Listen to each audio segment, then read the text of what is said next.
Et place à la découverte de ce journal, le retour du loup. On le croyait disparu dans notre région. Et voilà qu'il réapparaît un siècle plus tard. On en a vu un en Eure-et-Loir l'été dernier. L'animal revient donc sur nos terres. Alors faut-il s'en inquiéter ou bien s'en réjouir? On voit cela avec Juliette Rocher et Grégoire Grichois. C'est ici, dans ce champ, que le loup est passé l'été dernier. Une première observation validée par les services de l'Office national de la chasse et de la faune sauvage, et donc très officielle. Là, j'ai vu un animal, premièrement, et tout de suite, j'ai pris une photo. Sarah a eu le bon réflexe ce mercredi 28 août en allant travailler. Avec sa photo et une vidéo, les enquêteurs ont pu déterminer que l'animal était bien un loup et non un chien. Je trouve que j'ai de la chance parce que c'est un bel animal et c'est assez rare. Donc, c'était un beau moment. Pour les agents de l'ONCFS, les observations supposées de loups sont désormais prioritaires. Dès qu'un signalement leur arrive, ils se déplacent pour mener l'enquête. Les témoignages sont recueillis sur des fiches précises et les agents récupèrent des indices sur le terrain. On pourrait essayer de trouver du poil. Alors, le poil, ça serait l'idéal parce que dans le bulbe, c'est là qu'on a de l'ADN. Là, malheureusement, on a un sous-bois qui est très ras, qui est très pauvre.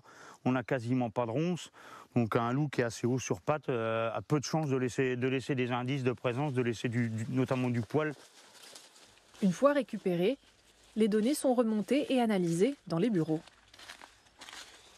Souvent, ces signalements ne sont pas concluants, car faire la différence entre un chien-loup et un loup, il faut être aguerri. Les signes vraiment distinctifs qui sont importants de prendre en compte, c'est un ensemble de faisceaux d'indices à observer. Un des plus discriminants, c'est la longueur de la queue sur le loup qui va être assez courte et qui ne va pas dépasser en fait, au niveau des tarses à l'arrière, avec ce manchon noir à l'extrémité de la queue. On retrouve aussi sur l'espèce loup d'Europe, sur la sous-espèce italo-alpine, un liseré noir également sur les antérieurs.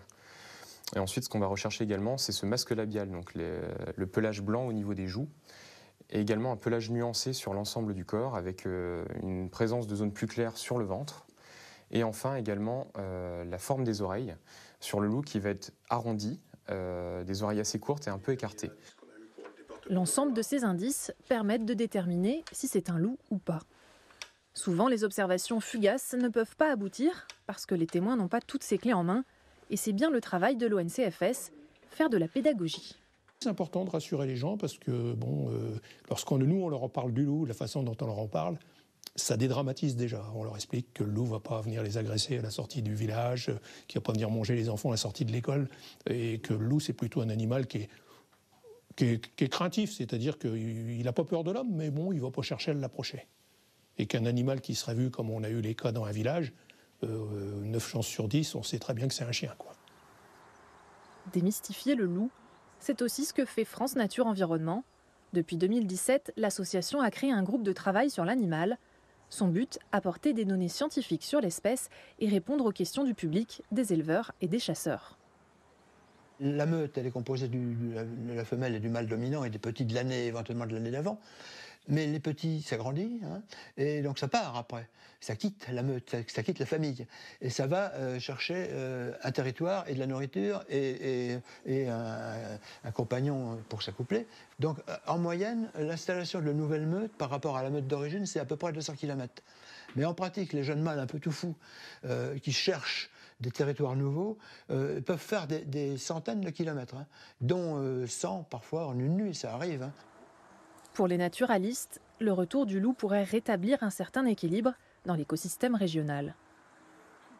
On tue en France 100 000 cerfs par an, parce qu'il faut réguler la population.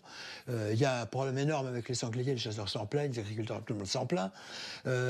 Pourquoi ? Parce qu'on a créé, notre société a créé des espèces de déséquilibres qui sont liés aussi au fait qu'il n'y a pas de prédateurs, ou plus de prédateurs.